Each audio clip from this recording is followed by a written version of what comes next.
ஒரு fruit salad எப்படி செய்யலாம் அப்படிங்கிறத பார்ப்போம். அதுக்கு ஃப்ரூட்ஸ் எல்லாம் என்னென்ன கட் பண்ணியிருக்கோன்னு பார்ப்போம்.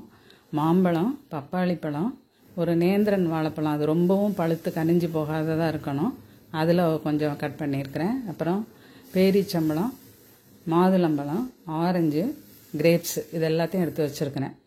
இதை எப்படி நம்ம ரெடி பண்ணுறதுன்னு பார்க்கலாம். ஒரு பாத்திரத்தில் ஒரு 125 to 150 ml பாலை ஊற்றிட்டு அதில் 1.5 டேபிள் ஸ்பூன் அளவுக்கு சீனி போட்டுக்கோங்க. 1 டேபிள் ஸ்பூன் அளவுக்கு கஸ்டர்ட் பவுடர், அது கடைகளில் கிடைக்கும், அதை வாங்கி நம்ம அதில் கலந்துக்கலாம். நல்லா கட்டி சேராமல் அதை நல்லா கரைச்சி விட்டுறணும். இதை கரைச்சி விட்டதுக்கப்புறமா நம்ம என்ன செய்யணும்னா, இதை அடுப்பில் வச்சு கிண்டணும். அடுப்பில் வச்சதுக்கப்புறமா ஃப்ளேம் ரொம்ப லோ ஃப்ளேமில் தான் இருக்கணும்.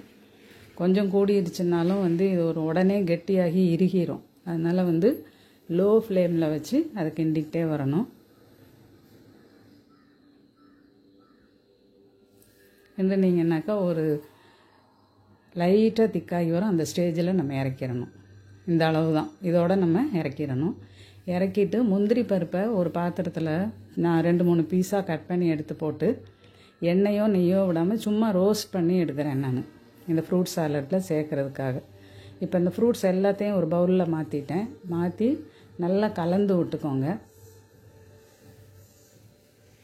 இது கூட நீங்கள் பைனாப்பிள் சேர்த்துக்கலாம், அல்லது கொய்யாப்பழம் வேணும்னா அதையும் சேர்த்துக்கலாம்.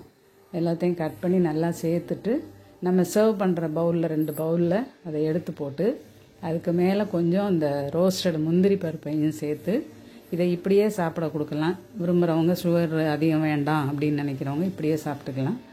இல்லை இனிப்பாக சாப்பிடணும் அப்படின்னு நினச்சிங்கனாக்கா நம்ம இந்த கஸ்டர்ட் காய்ச்சி வச்சுருக்கோம் இல்லையா, அந்த பவுடரை காய்ச்சினதை அப்படியே கொஞ்சம் இதில் மேலே போட்டு ஒரு ஸ்பூனை போட்டு கொடுத்தீங்கன்னாக்கா எல்லோரும் விரும்பி சாப்பிடுவாங்க.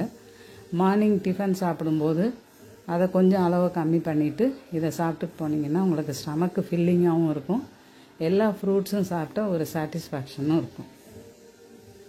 இதை நீங்கள் செய்து பாருங்கள். பிடிச்சதுன்னா சப்ஸ்கிரைப் பண்ணுங்கள், லைக் பண்ணுங்கள்.